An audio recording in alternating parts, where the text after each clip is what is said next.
Last week, my younger sister stood on my porch with a rolling suitcase and said, "I am moving in." Her voice was calm, almost bored, like she was telling me the weather. But the moment she said it, my mind dropped straight back to the night everything fell apart. The Christmas night in 2010 when she destroyed my life and convinced our whole entire family to cut me off. Before I take you back there, let me ask you something. What are you doing while listening to my story right now? For me, on the night all this happened, I was driving home from a late bakery shift, with the smell of sugar and cinnamon still stuck to my clothes, having no idea that before the evening ended, I would lose everyone I thought I belonged to. I remember turning onto my grandmother's street in Salem, Oregon, just as a light snow began to drift across the windshield, the kind of soft snow that makes porch lights glow like lanterns. Inside, I could see silhouettes moving around the living room. My family, my mom and dad, my cousins, my aunts and uncles, and of course my younger sister Sienna, already holding the spotlight as usual. I was 22 that year. She was 19. She had always been the one people rushed to comfort. I had always been the one they relied on to keep things together. I stepped inside with a small paper bag in my arms, the one holding the gift I stayed up half the night making. It was a handmade memory book from my grandmother, full of recipes she had taught me when I was little. I thought she might cry happy tears. I thought maybe, for once, I would do something that everyone would appreciate. But the second I walked in, the air felt wrong. Not tense enough to be obvious, but tight, like a room that had been waiting to exhale. Sienna spotted me first. She flashed me a smile that never reached her eyes. "You made it, Harper. We were starting to think you forgot us." Her voice is silky, sweet, and cutting at the same time. My mom turned toward me, her face tired, as if my presence added weight instead of relief. My dad gave me a nod so small it could have been a twitch. I tried to brush it off. I helped set plates, carried dishes, filled glasses, and did the things I had always done.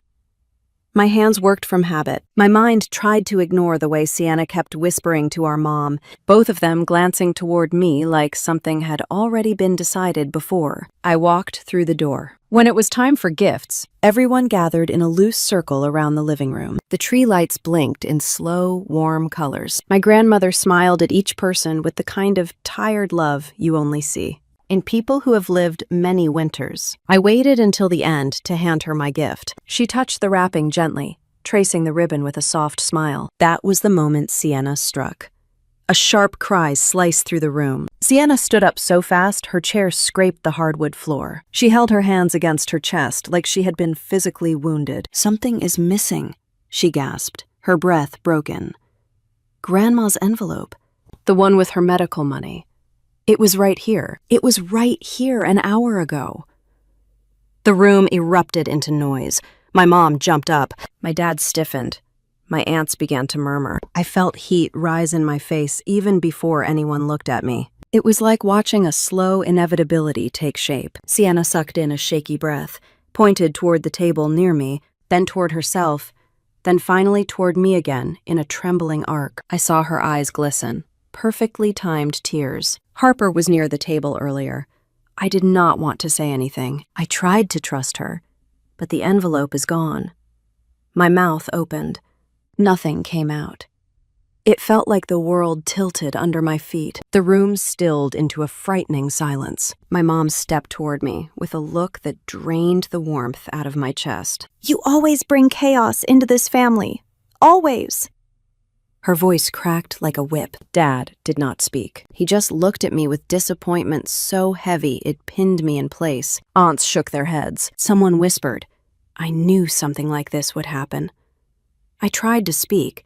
I swear I did not touch anything, but my voice sounded small compared to Sienna sobbing into our mom's shoulder, compared to the collective judgment pressing on me from every direction. In the corner of my eye, I caught Cousin Dana staring at the gift table. Her face was pale, conflicted. She had seen something earlier. I knew it. I could see the truth shaking behind her hesitation. But she looked down and clasped her hands. She would not speak. My grandmother held her hand to her chest, hurt flickering across her features. That look shattered something inside me, more than any accusation. I felt the moment the family made up their mind. It happened in a breath, a shift, a silent verdict. "Get out," my mom said. Not yelling this time, just cold. "Leave this house right now." Snow hit my face as soon as the door opened. Real snow, and the kind that lives inside your chest. I stood on the porch for a moment, listening to the muffled voices behind the door. No one followed me. Not my mom. Not my dad. Certainly not Sienna, who I could picture collapsing into comfort, the kind people reserve for those who play helpless well. I walked down the driveway with nothing but my coat, my keys, and the sound of my heartbeat thudding in my ears. My phone buzzed once. A text from Dana. "I am sorry." That was all she wrote. Sorry for not speaking up. Sorry for letting a lie swallow me whole. Sorry for letting a girl with a trembling voice and a perfect performance win. Again. I sat in my car with the engine off, watching my breath fog the windshield. Snowflakes tapped the glass in soft, fragile patterns. Everything was quiet. Too quiet. The kind that comes right after something breaks. I lost my family in one night. Every branch of it. Every person who should have stood beside me. And I did not know then that the silence that followed would stretch for 13 long years. But I also did not know that one day I would build something of my own. A life strong enough to stand on. Strong enough that when that same sister showed up at my door, suitcase in hand, expecting to walk right back into my world, I would finally be ready. Thank you for listening to this first part of my story. Before we move on, tell me something. What are you doing right now while listening? I love knowing the little details of where people are when they hear moments like this. It reminds me that even the hardest memories can connect us in unexpected ways. And with that night sealed behind me, this is where the real story begins. I walked away from that night with the kind of cold that does not leave your bones easily. It stayed with me on the drive north, stayed with me while I counted the few bills I had left, stay with me as I crossed into Portland just before sunrise. I had $300 to my name, a duffel bag with 2 pairs of jeans, and a stubbornness that felt like the only thing keeping me upright. I told myself one sentence over and over. I am starting over. On my own. I rented the cheapest room I could find in an old boarding house near Southeast Powell. The walls were thin, and the hallways always smelled like reheated noodles. But the landlord did not ask questions, and I had paid for 1 week in advance. I took whatever jobs I could get. Daytime dishwashing at a diner where the manager called everyone honey, but made us clock out if business slowed down. Evening room cleaning at a small motel off the highway where I learned to move fast and keep to myself. And the night shift in a bakery that only came alive after 8. By 2 in the morning, I would be elbow deep in dough, folding and kneading until my arms shook. There were nights I slept 3 hours, nights I did not sleep at all. But none of it broke me, because the alternative was being the girl who walked away from her grandmother's porch, ashamed and alone. I refused to let that be the end of my story. Still, the isolation had its own sting. I learned quickly that silence carries memories, whether you want it to or not. The first month in Portland, I found myself replaying scenes from my childhood in pieces. Not the happy ones, the ones that suddenly made sense now that the truth had blown everything open. I remembered the time my dad's watch went missing, and without hesitation, everyone turned to me. I was 10 years old and terrified of doing anything wrong. Yet somehow it was my fault until he found it in his own jacket pocket. I remembered the day Sienna forgot her science project and burst into tears in front of our mom. Somehow, the blame drifted toward me for not reminding her. I remembered holidays where Sienna would pout if she was not the center of attention, and every adult in the room would trip over themselves to soothe her while I swept floors or carried dishes. I saw the pattern with new eyes. I had been the family's scapegoat for so long that I did not notice the weight until it crushed me in one night. And once you see something clearly, you cannot unsee it. I spent most evenings too tired to think. But one night, after my motel shift, I sat on the edge of my narrow bed, scrolling through my old phone. Notifications popped up in a flood. My family had not contacted me directly, but they were talking. Loudly. There it was, a post in the extended family Facebook group. I was not in the group anymore. Someone had sent me screenshots. Sienna had written a long, dramatic story about how she discovered I had stolen Grandma's medical money, then ran off without a word. She wrote that she had tried to forgive me, but that I had chosen a selfish path far away from everyone who cared about me. She ended with a line that made my stomach twist. Please keep my sister in your prayers as she finds her way back to honesty. Find my way back. As though I had wandered off like a child lost in a grocery store, as though she had not fabricated the entire thing. By the next morning, the post had dozens of comments, cousins sharing their disappointment, aunts writing that they always sensed something was off with me, an uncle posting a long message about family values and respect, people I had not seen in years, people who did not know me. They all believed her because believing her was easy. Because believing her kept the old narrative alive. Sienna is fragile and injured. I am chaotic and selfish. It was the same story we had been acting out since we were kids. My phone buzzed again. This time it was a message from Dana. I think she lied. I am sorry. I should have said something. I stared at her words for a long time. Apologies like that can feel both heavy and hollow. She was the one person who could have stopped what happened that night. A single sentence would have saved me. But fear can be louder than conscience. I told her I appreciated the message and left it at that. There was no point asking for more. The longer I lived away from them, the more their silence took shape. My mom did not call. Not once. My dad did not send a message or leave a voicemail. I tried calling home a few times in those first weeks. Not because I thought they would apologize, but because part of me still believed families did not just abandon their own. Each call rang 6 times, then dropped. On the 7th attempt, a recorded voice informed me that the number had been changed. That one hit me like a physical blow. Not because losing contact surprised me, but because of how final it felt. My mom had changed her number without telling me. She had closed the door and locked it. I walked the city for hours that night, past bridges glowing orange over the river, past late-night bars spilling light onto the sidewalk, past strangers whose lives would never intersect with mine. I thought about driving back to Salem, knocking on the door, forcing them to hear me. But every scenario I imagined ended the same way, with me standing there alone while they closed ranks around Sienna. I realized I had a choice. I could keep trying to push myself into a family that did not want me, or I could build a life that had nothing to do with them. I chose the second. From that moment on, I stopped checking the family posts. I stopped waiting for an apology. I stopped expecting my dad to defend me, or my mom to wake up one morning and realize she had alienated the wrong daughter. Instead, I made myself a promise. I would not go back until I had a life so solid, so stable, so entirely my own that no one could take it from me again.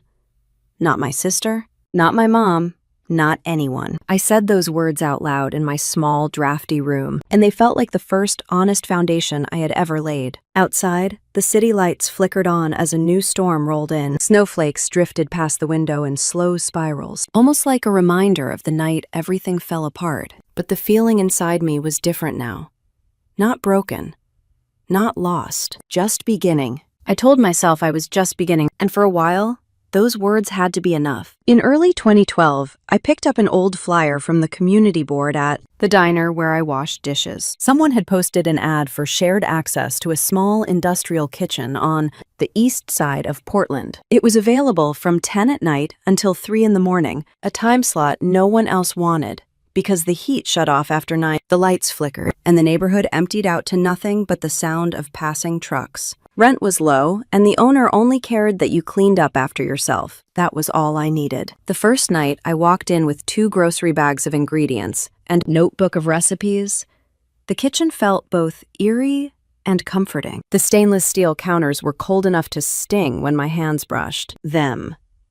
The mixer looked older than me. The ovens groaned every time the temperature shifted. But the silence had a rhythm I understood. For the first time since leaving Salem, I felt like I had a place that belonged only to me. My schedule during those years was strange, even by my own standards. I would finish the dish shift at 7 in the evening, grab a cup of cheap coffee at a gas station, take an hour nap if my eyes refused to stay open. Then I would head into the kitchen and bake until my arms ached. Cinnamon rolls were the first things I made. Then chocolate chip bars and lemon cookies. Nothing fancy, just honest food, meant to bring comfort to people who needed it. At first, my customers were coworkers who wanted something sweet for their kids or for the office.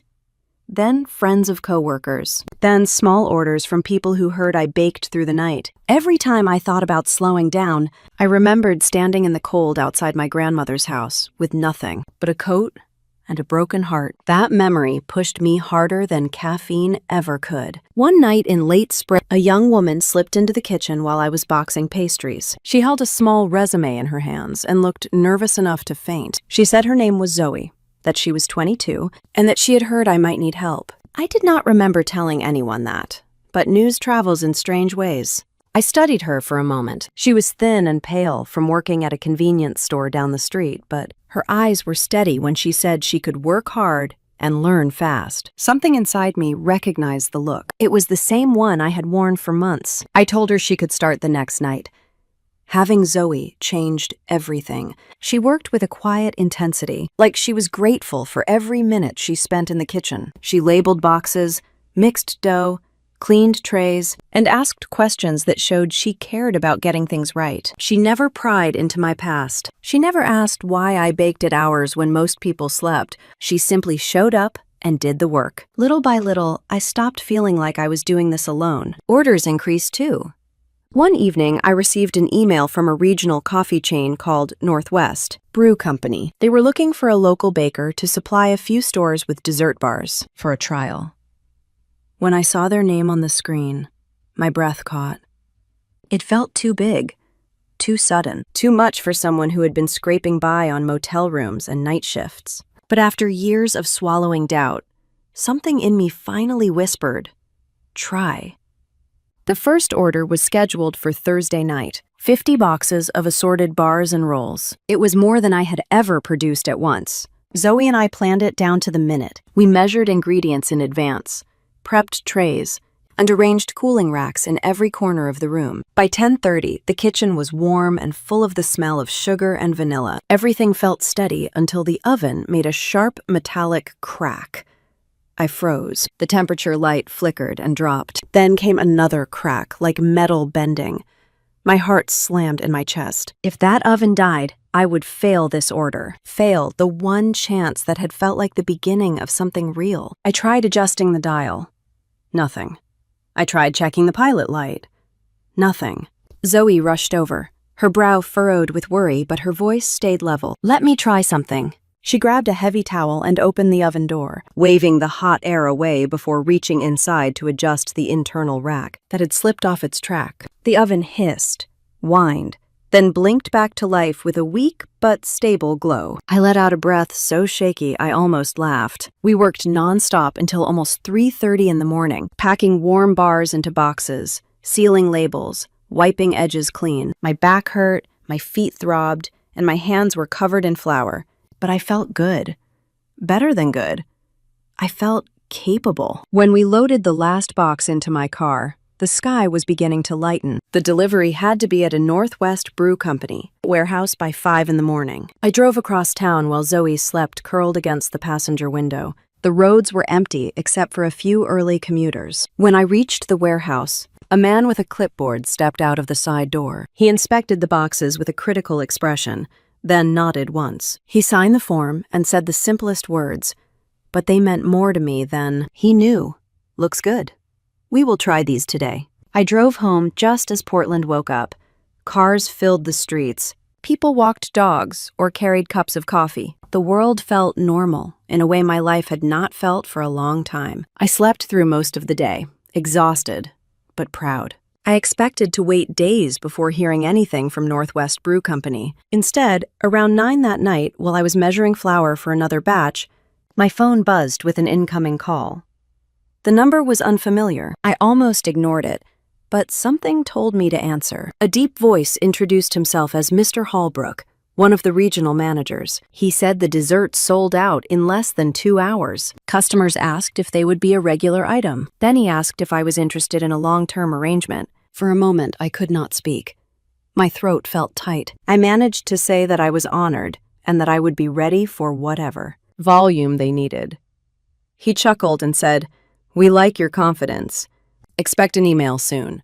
Then he hung up. I stood there, holding the phone against my chest. The kitchen was quiet except for the hum of the refrigerators. A soft drizzle pattered against the window. I looked out at the dark parking lot lit by one flickering street lamp and felt something shift inside me.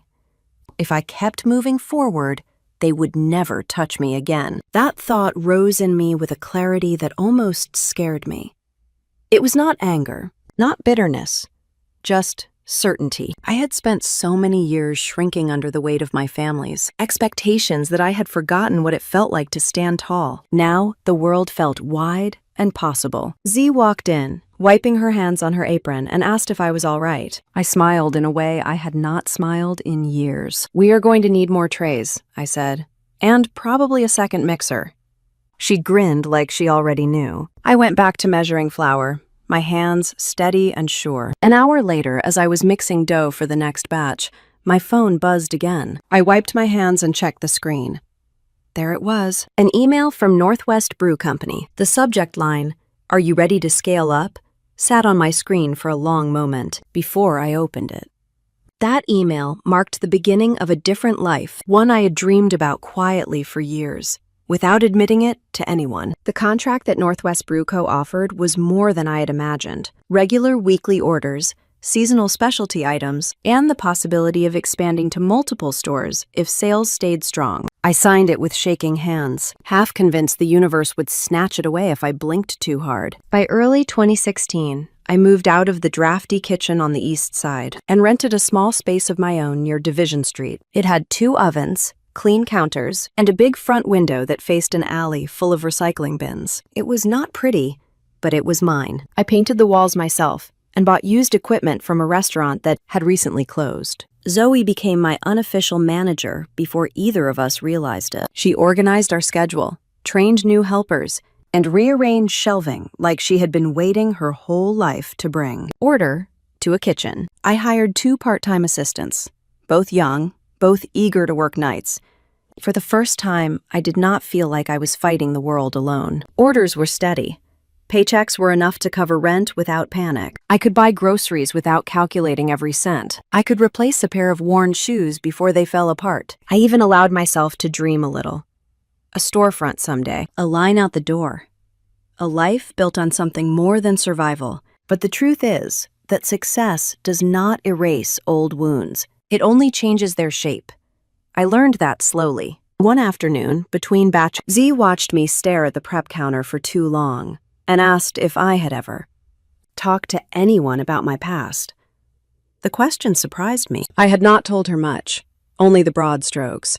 A bad family situation, a misunderstanding that spiraled, a decision to start over. But she had a way of seeing things without prying. Later that month, I met with a therapist for the first time. I found her office in a small building tucked behind a dental clinic. Her name was Dr. Whitaker, a calm woman in her 50s who spoke in a steady voice that made everything feel less sharp. I only saw her once every few weeks, not enough to dig deep, but enough to breathe. The moments that stayed with me were not the ones where I talked about the big events.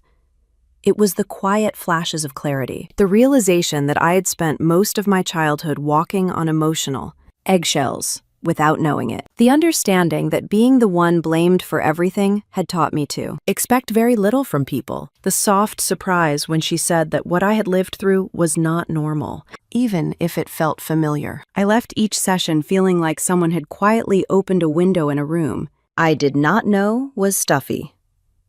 Business continued growing. By late 2017, Northwest Brew Co. expanded to 8 stores, all carrying our treats. I added 2 more ovens and bought a used delivery van so I could stop renting. 1 every week. I even decorated the kitchen for the holidays that year, something I had never done before. The warmth of twinkle lights along the shelves made the late hours easier. The place smelled like spices and butter and hope. Then came the first real blow to the business. A corporate events company placed a large order for a tech conference in downtown Portland. The order was complicated, with multiple flavors and careful packaging. My team and I worked 3 nights straight and delivered everything on time, Or so I thought. 2 days later, I received a formal complaint from the company. They claimed I had shorted them by 10 trays, cost them money, and damaged their reputation. They demanded a refund higher than the value of the order and implied they would sue if I did not comply. My stomach dropped. 10 trays are missing. It made no sense. We counted everything twice. I called Zoe into my office. She went through the paperwork with her usual precision. Nothing was missing. Nothing was mislabeled. We had followed the contract exactly. Something was off. That was when I hired Riley Chen, a young attorney who had been recommended by another small business owner. Riley carried a confidence that made me feel like I had chosen the right person. She listened to everything without interrupting, asking for copies of every invoice, delivery slip, and message. Then she put together a response letter so detailed it made my head spin. She broke down the contract clause by clause and attached photographic proof of the delivery. She ended the letter with a polite but unmistakably sharp warning about false claims. Within a week, the company backed down. They withdrew their complaint and sent a lukewarm apology, pretending the whole thing had been a misunderstanding. I knew better. They had tried to bully a small business, and Riley had stopped them cold. I thanked her in person, and she shrugged it off. She said big companies counted on people being too scared to push back. She told me I had done the right thing by standing my ground. I should have felt invincible after that. Instead, something old and dark resurfaced. Trouble with family often returns the moment you let your guard down. One night at 2018, I opened my phone during a break and saw a message from a cousin I had not spoken to in years. It was a link to a video on social media. My heart tightened before I even tapped it. The thumbnail was my sister Sienna, sitting in her living room with a sorrowful expression on her face. She was 27 now, but her performance had only improved with age. In the video, she talked about being betrayed, about how her older sister had stolen from the family and then abandoned everyone. She said she had tried healing and forgiveness, but that some people refused to change. She never mentioned me by name, but she did not need to. It was clear who she meant. The comment section is filled with sympathy. Prayers. People praised her courage. Even relatives I barely remembered shared it with captions about heartbreak and resilience. I set my phone down and walked into the storage room. For a moment, I leaned against a shelf and let the quiet settle around me. The old pain did not knock me over like it once had. It just ached like a familiar bruise. It reminded me that my family had not changed. They still lived inside the story she crafted, and they still saw me as the villain. Months passed. Business kept me busy, and my life became more stable than I had ever imagined. But the next blow came in a way I did not expect. I learned that my grandmother had died. Not from my mom, not from my dad, not from any relative. A former neighbor in Salem who followed my bakery on social media sent me a message one afternoon. She wrote that she was sorry for my loss and hoped I was doing all right. I stared at the words until they blurred. My throat tightened and my eyes stung. My grandmother was gone. The woman who taught me to bake, the woman whose memory book still sat untouched in my closet. And no one in my family had told me. Not my mom, not my dad, not one cousin, not even Sienna, who had used her so freely in her stories. That silence was the final confirmation I did not need, but had always feared. I sat alone in the kitchen long after the staff went home. The hum of the refrigerators filled the room, but everything felt strangely hollow. I had managed to build a life that looked solid from the outside, but inside, something old and unresolved still tugged at me. When I finally stood up, I felt clearer than I had in a long time. I made a decision that settled deep into my bones. I whispered it out loud so it could not slip away. I am going to build something they can never touch. It was not revenge. It was not anger. It was the understanding that the only way to be free was to create a life so whole and so steady that none of their lies or silence could reach me again. The next morning, I opened the bakery early. Sunlight streamed across the prep tables the next morning, warm and steady. And for the first time in years, I felt like I was finally standing in my own life instead of running from the one I had left behind. The bakery hummed with the familiar rhythm of mixing bowls and oven doors. Doug rose beneath clean towels. My staff moved with practiced ease. Everything looked ordinary, but a shift had happened inside me. I could feel it in the way I breathed.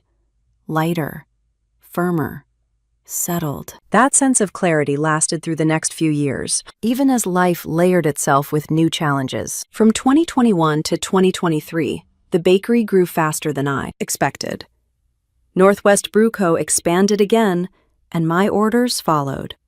I hired 2 more part-time helpers and put Zoe fully in charge of scheduling and inventory. She thrived in that role, walking through the kitchen with her clipboard tucked under her arm, giving directions with the calm confidence of someone who had found her own place in the world. But around that same time, the old ghosts came back in a form I had learned to recognize. Sienna had discovered a new stage for her stories: social media. She posted vague quotes about betrayal, about toxic siblings, about people who pretend to be innocent while destroying families. She never used my name, but there was no need. Her followers understood the performance, the mournful gaze, the trembling lower lip, the soft claims that she wished things could have been different. Each time one of those posts popped up through a mutual acquaintance or through a cousin who liked stirring drama, I quietly took a screenshot and saved it.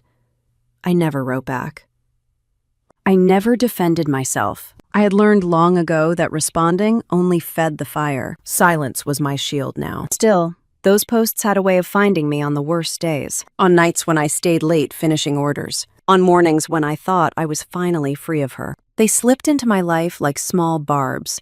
Annoying, persistent. Not enough to wound me the way they once had, but enough to remind me that she never let go of a narrative where she was the victim and I was the villain. The turning point came one afternoon in early 2022. I was boxing pastries when the front bell rang. Customers did not usually come during production hours, so I wiped my hands and walked to the door. When I saw who was standing there, I felt my breath catch. Dana, my cousin. The same cousin who had sent me the short apology text 12 years earlier, but had never spoken to me again.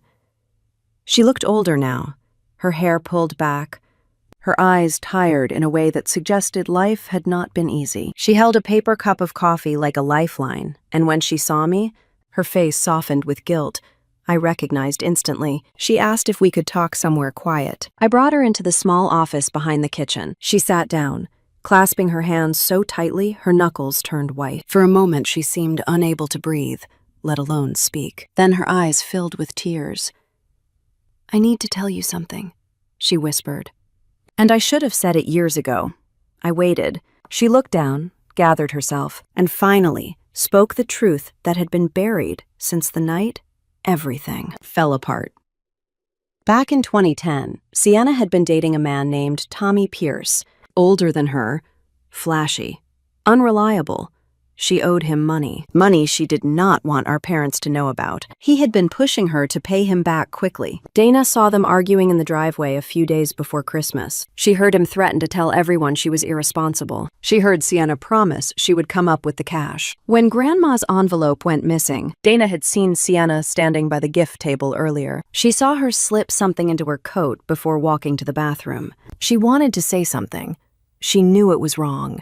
But in that house, truth often bent toward whatever kept the peace, and peace meant protecting Sienna at all costs. Then Dana swallowed hard and told me the part that felt like a punch to the chest. "Sienna told me that if you got kicked out, it might actually make things easier for everyone," she whispered. I did not want to repeat that, but it has eaten at me for years. The words hit me with a strange mix of shock and inevitability. A piece of me had always known Sienna took the envelope, but hearing that she had been willing, even relieved, to see me pushed out felt different. It was betrayal in its purest form, not born of accident or heat of the moment, but intention. I leaned back in my chair and let that truth settle. My heart ached, but not in the way it once would have. It was quieter, steadier, like acknowledging something I had been tiptoeing around for years. Anna wiped her cheeks. "I am sorry, Harper. I should have told the truth that night. I was scared, Everyone always looked at Sienna like she was made of glass, and I did not want to be the one who cracked her. But it has haunted me all these years. I reached over and touched her hand. I know. Thank you for telling me now. It means more than you think. She exhaled with relief, nodded, and after a few more quiet moments, she left. I watched her walk down the alley and disappear around the corner. When the door closed behind her, I stood alone in the office and let the silence wash over me. I finally knew the truth, and somehow, instead of reopening a wound, it stitched something together. But Sienna was not finished performing. In late 2022, she began contacting small local news blogs, the kind that specialized in emotional personal stories and dramatic family breakdowns. I heard about it through a friend who worked in the media. She said a young woman with a trembling voice had been pitching a story about a sister who betrayed her at Christmas, stole from their grandmother, and abandoned the family. My friend had declined because something in the story felt off, but she warned me that another outlet might take it. That was the moment I understood what I had been feeling for months, a steady tightening in my chest, a sense that something was building. Sienna was molding her story into something bigger. She wanted sympathy, attention, validation, and she did not care who she hurt to get it. I could not control her, but I could be ready. One rainy morning in early 2023, I sat alone in the bakery office after everyone left. I opened my laptop and scrolled through the folder where I kept every screenshot, every message, every hint of the truth, each one a strand in the tangled web she had spun around me. I had never planned to use them. I had saved them out of instinct, but now they felt like necessary tools, not weapons, just truth waiting to be seen. As I looked through those files, my heart began to steady in a way it had not in years. There was no fear left, no confusion, no lingering hope that she might someday admit what she did. If the truth ever came to light, I needed to be prepared. I closed the laptop and locked the office door behind me. The kitchen was dim except for the glow of the exit sign and the soft hum of the refrigerators. I walked through the space slowly, touching the counters lightly, as if grounding myself. This bakery has become my life, my proof that I could build something from nothing, my shield against a world that once turned its back on me. And as I stood in the quiet, one clear thought rose inside me, firm and steady. If the truth comes back around, I need to be ready. I flipped off the last light and stepped out into the night, unaware of how soon that moment would arrive. I tapped the video feed and saw the shape standing just beyond the edge of the porch light. The sky was still a deep shade of early morning blue, the kind that presses against the windows before the sun wakes up. I felt something tighten in my chest. But to understand why that moment shook me in a way nothing else had in years, I need to explain what the months leading up to it had become. Before that morning, I had finally settled into a rhythm that felt almost foreign to me. Stability had never been part of my life until then. My bakery was thriving. Northwest Brew Co. had opened 6 new locations, each one asking for larger weekly deliveries than the last. My nights were not quiet, but they were dependable. My days were full of work that mattered, and my evenings were spent in a home that felt like a victory I had earned, inch by inch. The house on Mount Tabor became my anchor, a 1950s craftsman with a porch wide enough for 2 chairs, a living room filled with soft afternoon light, and a kitchen where I tested more recipes than I could count. Some nights I would sit on the hardwood floor and listen to the hum of the refrigerator and still marvel that the space was mine, completely mine, not borrowed, not temporary. Not something that could be taken because someone else changed their mind. But every good thing in my life seemed to cast a shadow of something, unfinished. Even in the quiet moments, I felt a flicker of awareness that the past was not done with me. It hovered like a faint echo, never loud enough to drown out my progress, but steady enough to remind me that unfinished stories have a way of finding their way back. It started subtly, a family member liking one of my bakery posts. An aunt left a comment under a photo of a cinnamon roll saying it reminded her of the ones I used to make for holiday gatherings. A cousin messaging Zoe for a cake order without contacting me directly. All harmless on the surface, but noticeable because for 13 years they had treated me like a ghost. Then came the day my cousin posted the photo of me at my new house. I could tell it was taken quickly, maybe even without thinking. I was smiling, holding the mug she had brought as a gift. The porch rail glowed behind me. It was a simple moment, but the second I saw it on Facebook, I felt my stomach knot. I knew exactly who would see it, and how fast. That night at the bakery, while Zoe organized the next morning's prep lists, I showed her the post. She stared at the screen, her mouth pulling into a thin line. Then she lifted her eyes to mine. People like your sister do not take well to other people doing better than them. She adjusted her glasses and tapped the phone lightly. If she wants something, she will come looking. That is how people like her survive, by finding places to latch onto. I exhaled slowly. I hated that Zoe was right, but she always had a way of seeing truth plainly. I felt something inside me shift again, something like armor settling into place. I did not want the past in my home, not in this sanctuary I had finally built. That night after work, I poured coffee into my favorite mug, the one with the faded blue rim, and sat at the dining table with the folder I had kept hidden for years. It felt heavier now, as if the memories inside had gained weight with time. I pulled out each piece, the screenshots, the messages, Dana's confession written in her shaky handwriting, notes from meetings with Riley, the copy of the draft no trespass document that Riley had insisted I keep on standby. She had told me to prepare for the possibility that a line might be crossed someday, even if I did not believe it would happen. I remembered how she leaned back in her chair during our meeting, her tone calm but firm. Protect your space. Protect what you have built. People rarely change their behavior, even if you change yours. I filed everything neatly back into the folder and placed it inside the drawer of the small entryway table. The drawer slid shut with a soft click that echoed in the quiet room. I stood there for a long moment with my hand resting on the wood. That folder represented something I had never had before. Not revenge, not bitterness, preparedness, and a kind of power that did not rely on hurting anyone. Over the next several days, life fell back into its usual pace. Early mornings at the bakery, deliveries to Northwest Brew Company, long evenings testing new recipes. Customers stopped by to say they loved the pecan shortbread or the lemon bars. I would return home, tired but content, sit on the porch, sip tea, and watch the sky fade into twilight. I started planting small herbs along the walkway, rosemary and sage tucked into dark soil.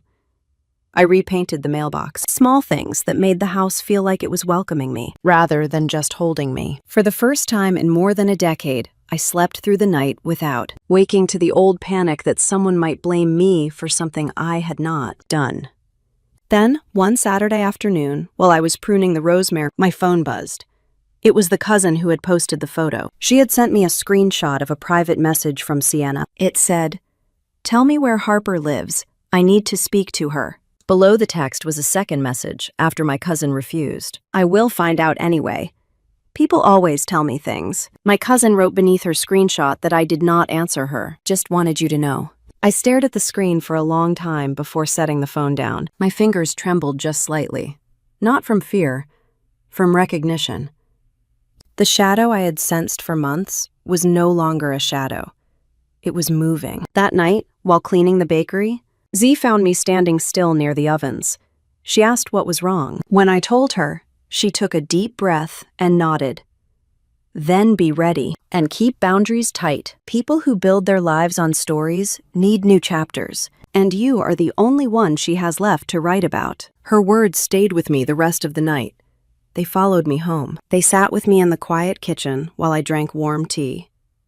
Boundaries, the thing I had never been allowed to have growing up. The thing closed every curtain and told myself that even if she came, she would not be allowed inside. Not physically, not emotionally, not into the life I had created with so much effort. 2 weeks passed quietly, too quietly. Spring settled over the neighborhood. The air smelled like wet earth and cedar.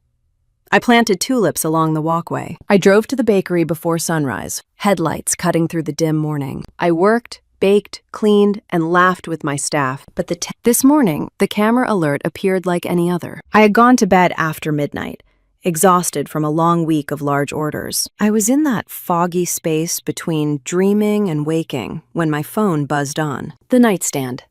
Motion detected at your front porch. I frowned and reached for it. The house was still dark. The world outside was quiet.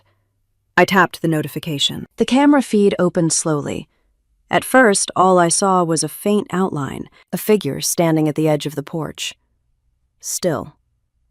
Waiting. The figure stepped slightly forward, enough for the porch light to catch the shape of the hair, the slope of the shoulders, the outline of a suitcase at their side. And in an instant, I knew exactly who it was. Sienna, standing at my home. At dawn.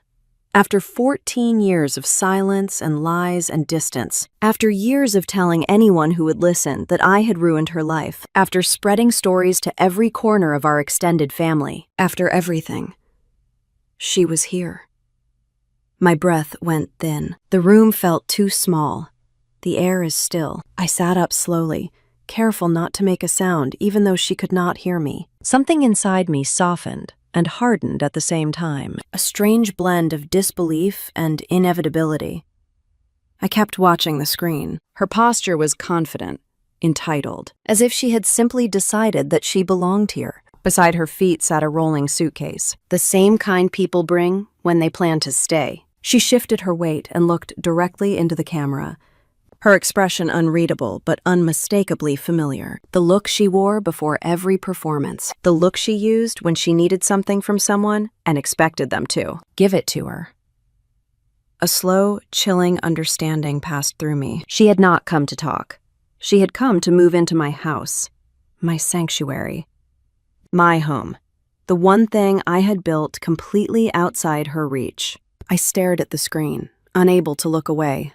Unable to move. The past had found its way to my porch, and the sun had not even risen yet. I kept staring at the camera feed, my breath tightening as the image sharpened. Sienna stood under the faint edge of the porch light, her suitcase beside her, her posture steady in a way that felt practiced, as if this moment had been rehearsed. The sky behind her was still a deep shade of dawn, the kind that makes everything appear colder than it really is. I sat motionless, letting the weight of what I saw settle inside me.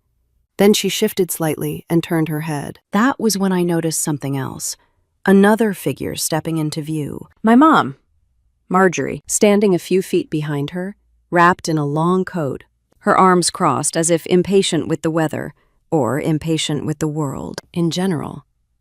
I felt my pulse deepen in my throat. For a moment, everything inside me went still, like a ripple on a lake freezing mid-motion. They were both here, on my porch, at dawn, with luggage.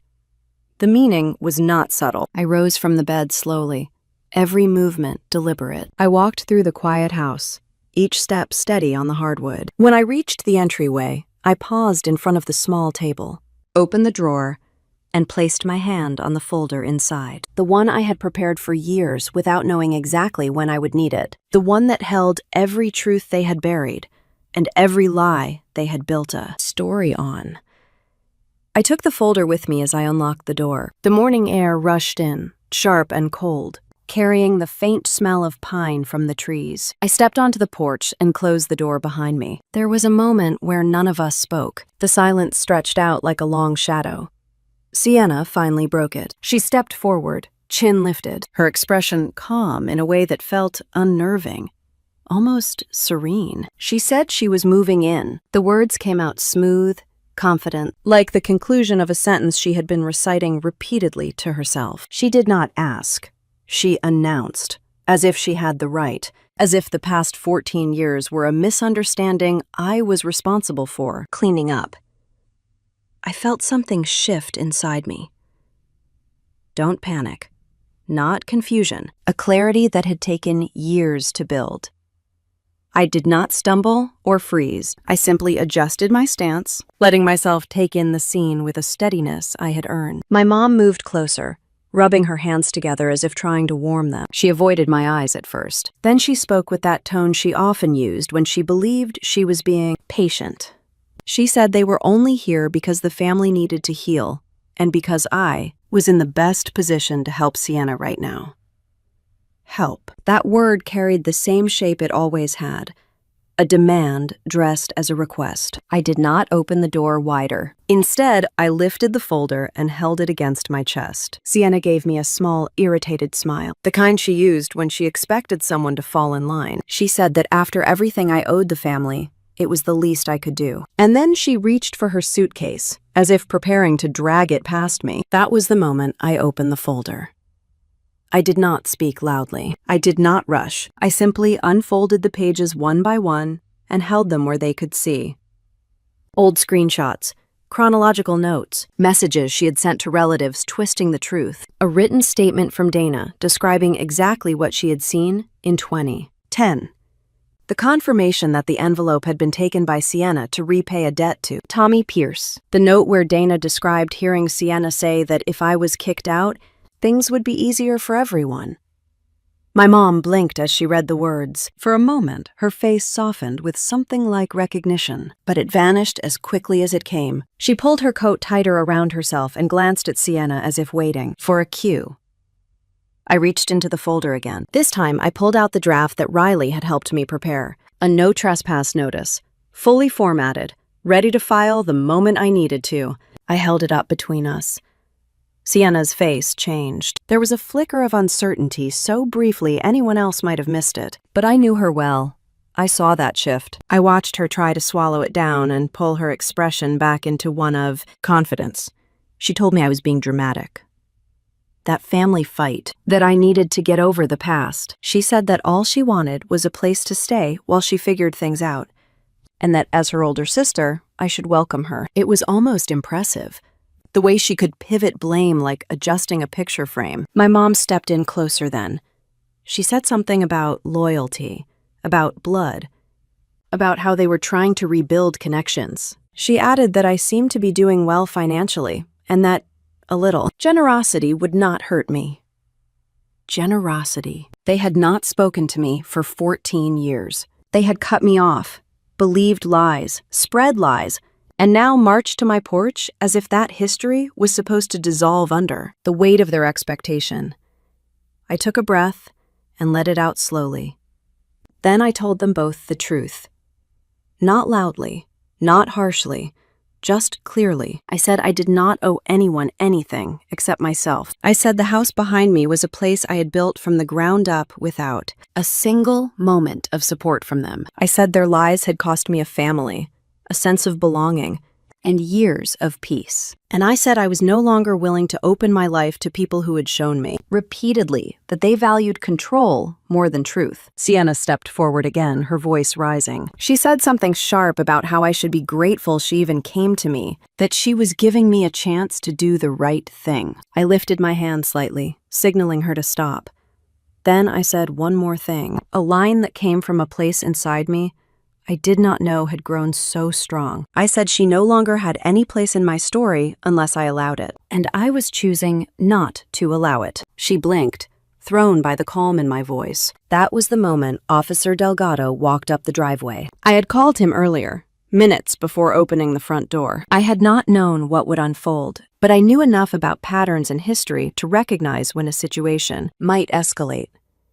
Delgado knew my home address from a previous community event. I explained to him that my estranged family members were showing signs of refusing to leave my property. He had told me he would wait nearby in case things got out of hand. He arrived quietly, hands resting calmly near his belt, his voice measured. He asked if everything was all right. He asked who lived at the residence. He asked if anyone here was refusing to leave. My mom stepped back immediately. She hated confrontation that drew attention. Sienna stiffened, her expression twisting with indignation. She said it was a private family matter. Delgado looked at me, just me, and asked what I wanted done. I straightened my shoulders. My voice did not shake when I answered. I said I wanted them removed from my property. In that moment, the last thread of the old dynamic snapped. Sienna opened her mouth to protest, but Delgado raised a hand gently and reminded them that homeowners have the right to deny entry to anyone. He added that if they refused to leave voluntarily, a formal notice could be filed. My mom whispered that she could not believe I was doing this. Her voice shook with disappointment. but not the kind that inspired guilt. It was the familiar disappointment of a person realizing they no longer hold power over someone they once controlled. I stepped closer to the doorway, blocking their view inside the house. I told them both to take their things and leave. I told them they no longer had permission to step foot on my property. And I told them that if they returned without notice, I would file the document in my hand, the no trespass draft. Delgado remained beside me, steady and silent. Siena's eyes flared with anger. She grabbed the handle of her suitcase hard enough to make her knuckles pale. For a moment, she looked like she might argue, fight, force her way out of sheer entitlement. But then she saw the folder again, the pages I had shown her. The evidence she had spent 14 years pretending did not exist. Something inside her faltered. Finally, she turned around, tugged the suitcase down the porch steps, and walked toward the street with quick, frustrated movement. My mom followed after her, glancing back only once. It was not a look that asked for reconciliation. It was a look of disbelief that the old script no longer worked. I stayed on the porch until they were gone. The morning air settled over me, cool and steady. My hands trembled slightly, not from fear, but from the magnitude of what had just happened. For the first time in my life, I had stood between myself and the people who once defined me, and I had not let them inside. When I finally stepped back through the doorway, I pressed my palm against the wood and let out a long breath. Closing the door behind me felt like reclaiming something I had lost more than a decade ago. My voice, and in the quiet that followed, the house seemed to breathe with me. The house stayed quiet long after the door closed, the kind of quiet that settles deep into the walls. I stood there with my hand still resting on the wood, feeling the faint echo of everything that had just happened. For the first time in years, I was not the one walking away. I was the one staying put, the one choosing my own ground, the one refusing to shrink. But peace, especially after confrontation, never lasts long. Within a few hours, the aftermath began. It always did with my family. It never came directly to me. It traveled sideways, through relatives, through social media, through people who wanted to believe the loudest voice instead of the truest. 1. That afternoon, while I was at the bakery prepping a large batch of lemon bars, my phone buzzed on the counter. Then again, and again. Notifications from cousins I had not spoken to in more than a decade. Screenshots, forwarded posts, comments from my mother and relatives who had not even bothered to ask what happened. My mother posted a long message that stretched across several paragraphs. She told the world she was heartbroken. She said her oldest daughter had turned her back on family during a moment of crisis.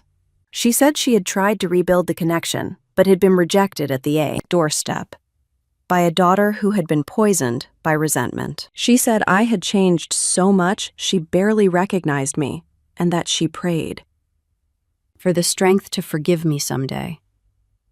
Not one sentence resembled the truth. I read the post twice, not because I doubted it, but because I wanted to feel every emotion passing through me. Anger, disappointment, sadness. Then a strange calm. The words no longer cut the way they once did. They were familiar in the way an old wound is familiar. You know exactly where it aches, but it no longer controls you. I took screenshots of everything and forwarded them to Riley with a short message asking her to document the posts. Riley responded quickly, promising to archive everything in case things escalated. She reminded me that I had already done the hardest part. Setting boundaries is almost always met with backlash, she wrote, but that does not make the boundary wrong. I put my phone aside and went back to work. The smell of sugar and lemon filled the kitchen, grounding me in something real and predictable. I wiped the counter, checked oven timers, and sifted flour. Normal motions. Steady motions. They kept the noise at a distance. Later that night, when I finally got home, the porch light flicked on as I walked up the steps. I unlocked the door, set my bag down, and exhaled. The house felt warm, safe, whole. Nothing like the chaos my family was trying to stir outside its walls. I made tea and sat at the dining table, letting the quiet settle again. My mind drifted to the past, Not in a painful way, but in a reflective one. I had spent so many years wanting someone to acknowledge the truth. Maybe now I would no longer need that. Maybe the truth just needed space and time to surface on its own. I did not expect the phone call that came the next afternoon. I had just finished loading a tray of pastries into the display case at Northwest Brew Company when my phone vibrated. The number was unfamiliar, and for a second I considered letting it ring. Something in my stomach told me to answer. The voice on the other end hesitated before saying his name. Tommy Pierce. My breath caught slightly. I had not heard that name in more than a decade. Last I knew, he had moved out of state after leaving a trail of messes behind. He sounded different now. Older. Tired. Sober, maybe? He asked if we could talk. He said it was important. He said it was about what happened in 2010. My pulse tightened. I asked him what he wanted. He said he wanted to tell the truth. We agreed to meet in a public place, a small coffee shop near Laurelhurst Park. It was early evening when I walked inside. The air smelled of roasted beans and pine needles from the wreaths hanging on the wall. Tom sat at a corner table, hands clasped, shoulders hunched slightly. He looked older than I remembered, with lines around his eyes that made him seem worn down by time rather than hardened by it. When he saw me, he stood up awkwardly and nodded before sitting again. He apologized first, not the shallow kind of apology that tries to smooth over guilt, but the kind that carries weight behind it. He said he had thought about that night for years. He said he had been young, reckless, and broke back then, and that he had dragged Sienna into his bad decisions. But what he said next made the air shift around us. He reached into his jacket and pulled out a small stack of printed messages, old ones. He said he had saved them during a time when he thought he might need proof, that he was not always the one to blame. He slid the papers toward me. I hesitated before pulling them closer. They were text messages from Sienna, dated December 24th, 2010. Lines of panicked words between her and Tommy. She told him she did not have the money she owed and that she would find it, somehow. She wrote that she would figure out how to get the envelope from the table at Grandma's house. Then another message, the moment that felt like a cold hand gripping my spine. She wrote that if the envelope went missing, she would make sure the blame landed on me, because Mom would always believe her. That exact phrase, Mom will believe anything I say. Let Harper take the fall. I stared at the lines until they blurred slightly. Tommy spoke quietly. He said he had kept the messages out of fear and selfishness at first. But when he saw the Facebook posts from my family in recent years and how he realized he had contributed to a lie that had destroyed my life, he said he was tired of carrying it, that he wanted to set the record straight, even if it changed nothing for him. I listened, my hands gripping the papers, feeling heat building in my chest. Not rage, not grief. Something deeper, something like validation mixed with mourning. It was one thing to suspect. It was another to see it in writing.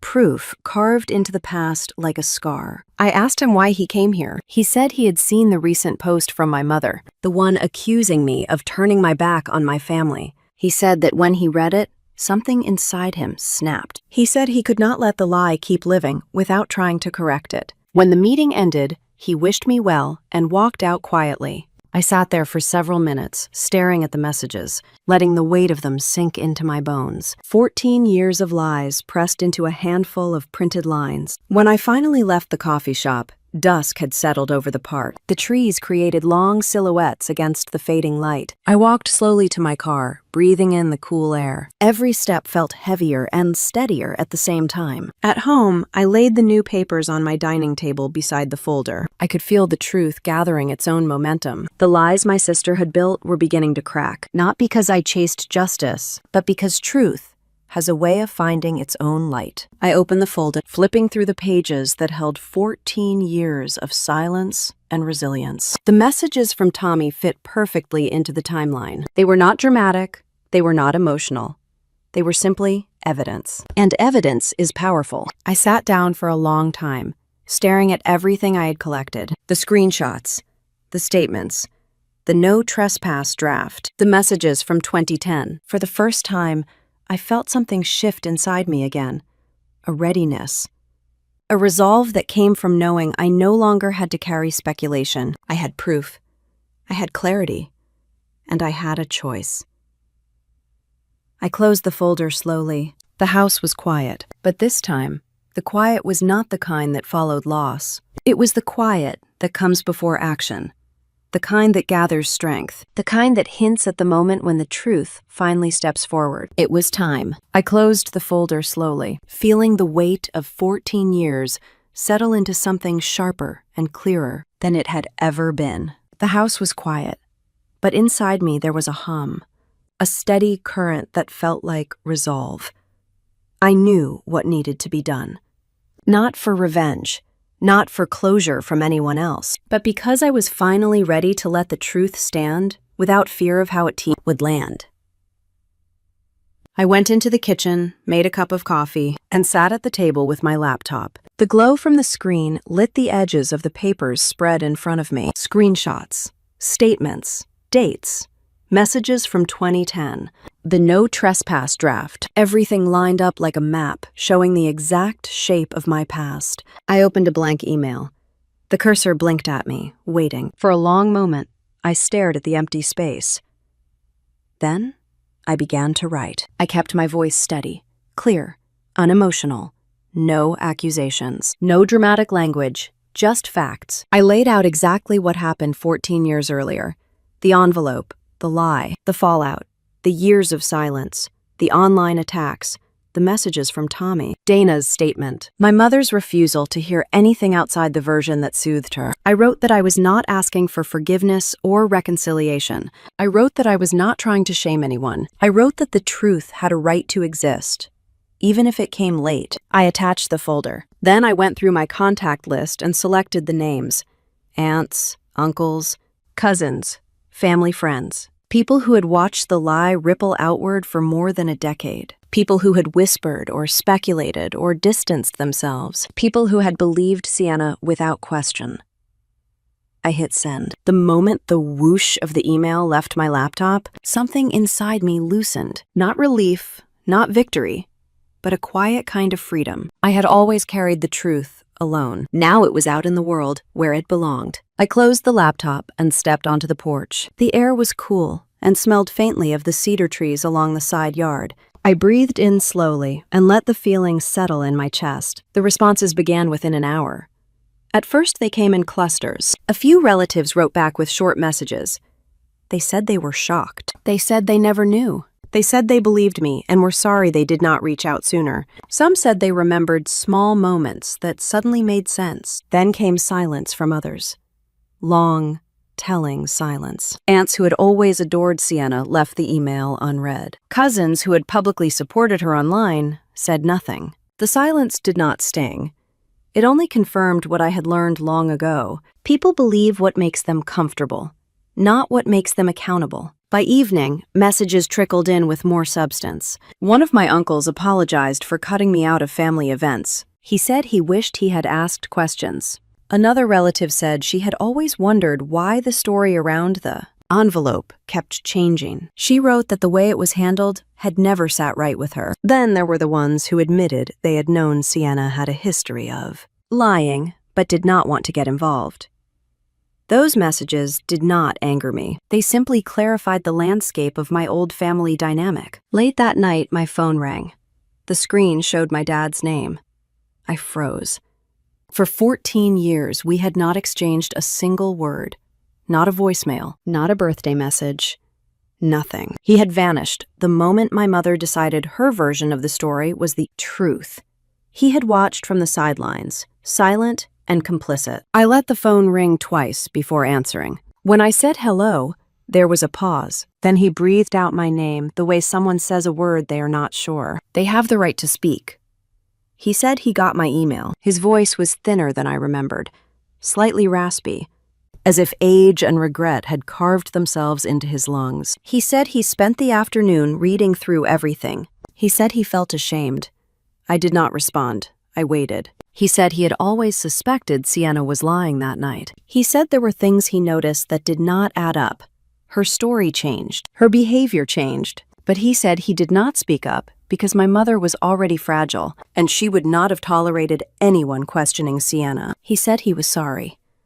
The words hung in the air. I asked him why he did not reach out all these years. Why did he watch me disappear from the family without lifting a hand? He said he was afraid of the conflict it would cause. He said he was afraid of upsetting my mother. He said he was afraid of choosing the wrong daughter. I felt something settle inside me. It was not anger.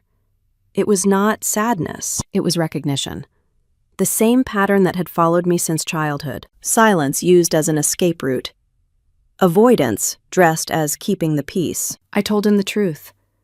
I told him that silence can wound deeper than lies, and that families do not fall apart because of the truth. They fall apart because of the people who choose comfort over honesty. He did not argue. He only said he hoped someday I would let him see the house I built. I did not promise him anything. I only said that time would tell. We ended the call quietly. Word spread quickly through the family after that, not because I pushed it, but because people had finally seen the receipts. The proof. The messages showed that the blame had been intentionally placed on me. The email Dana had written confirming what she saw. The online attacks. The years of manipulation. Within a few days, something surprising happened. Sienna got blocked from several family group chats. Not officially, not with a dramatic announcement, but slowly, quietly, people removed her or muted her. They stopped engaging with her posts. Some relatives messaged me privately to say they confronted her. She denied everything, then lashed out.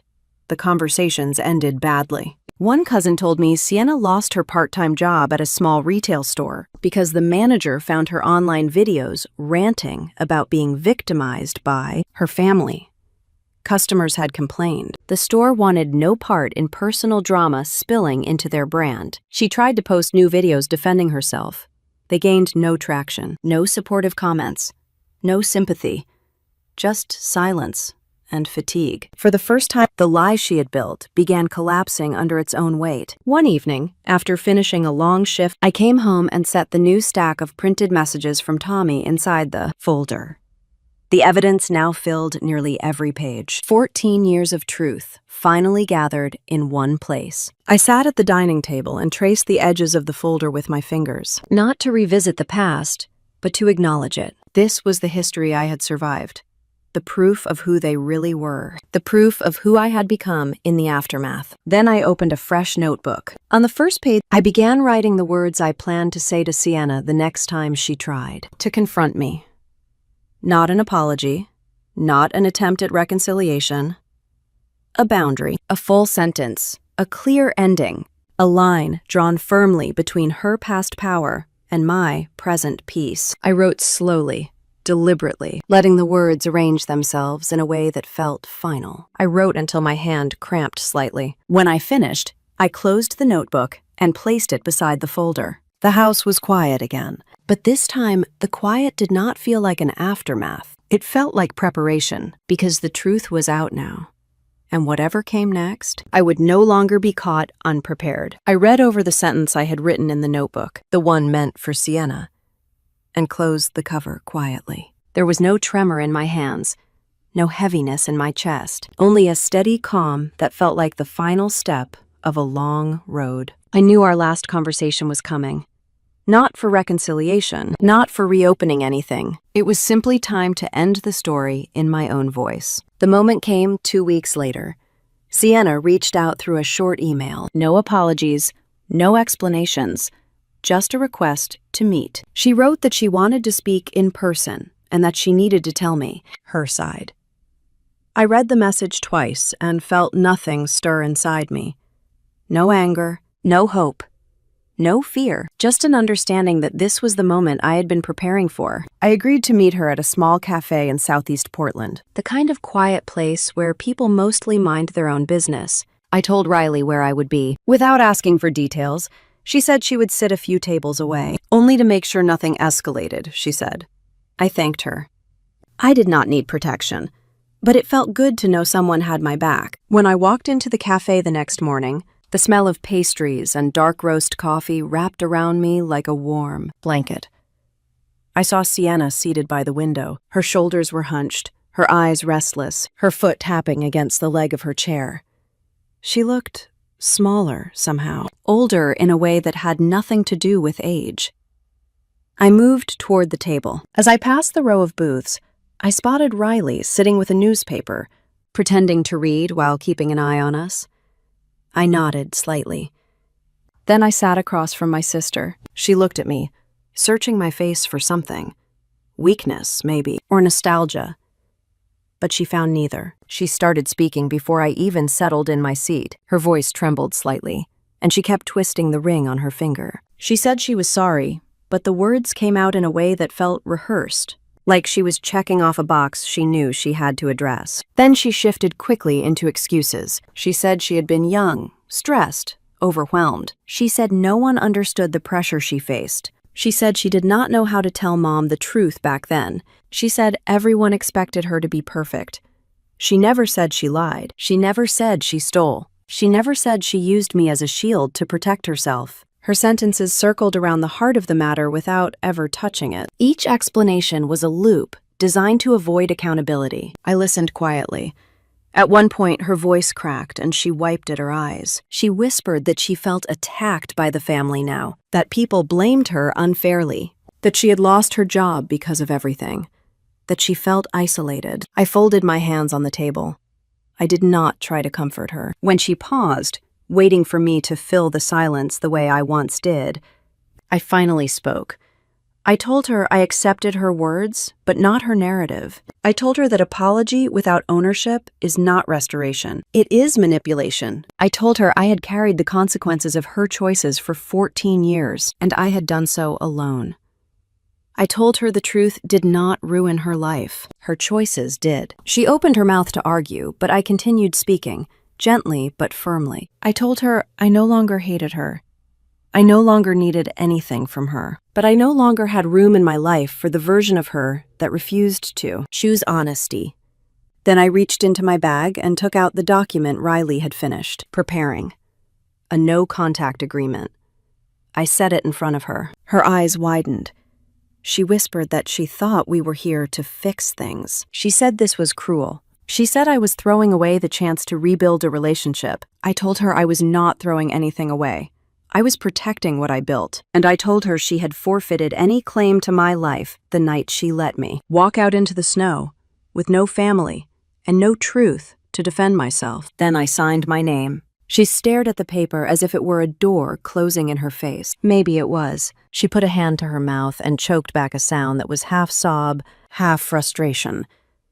She asked what she was supposed to do now. I looked at her calmly. I told her she would have to live her life the same way I did, one day at a time, one truth at a time, without me as the person she used to balance her mistakes. She cried quietly for a minute, then gathered her things. She stood up slowly, shoulders shaking, and walked out of the cafe. She did not look back. For the first time, she had to carry the weight of her own choices. Riley approached the table a moment later. She did not ask how it went. She only put a hand on my shoulder, steady and warm. I nodded to her, feeling a soft ache in my chest. Not pain. Release. Life began to settle into a new rhythm after that. A week later, I hosted a small dinner at my home on Mount Tabor. Nothing elaborate. Just a few dishes, good wine, candlelight, and the people who had become my real family through the years. Zoe arrived with homemade bread. Becca came with a small bouquet from her garden. Even Riley joined us, wearing a rare smile that made her look younger. We ate around the table I once sat at alone, the room filled with laughter and stories, and the soft kind of noise that wraps itself around you gently.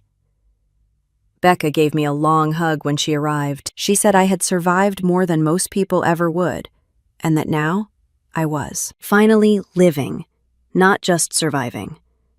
Her words touched something deep inside me. I realized she was right. After everyone left, I stepped out onto the porch with a cup of tea. The evening air carried the scent of pine and cool soil. The lights of the city shimmered below the hill, small and steady, like distant reminders of everything I had endured to reach this moment. I looked out over the rooftops and felt the slow, warm truth settle inside me. I had not won by hurting anyone. I had not claimed victory by exposing every lie. My revenge was quieter, gentler, and somehow stronger. I had reclaimed my life. I had built a home no one could take from me, I had drawn a boundary that protected everything I had fought for, and I had learned that freedom sometimes comes not from confrontation, but from choosing peace for yourself, even when others stay tangled in chaos. I took a deep breath and let it out slowly, watching the city lights flicker like tiny stars. I did not need them to fix the past. I did not need them to understand me. I did not need anything from the people who once defined my worth. I had become whole on my own. I whispered to the quiet neighborhood around me. I did not get revenge by making them hurt. I got revenge by building a life they could never break again. If you have ever been told that you were too much or not enough for your own family, remember this: silence can be power, and truth can be the loudest revenge. Tell me in the comments what integrity means to you and where you are listening from.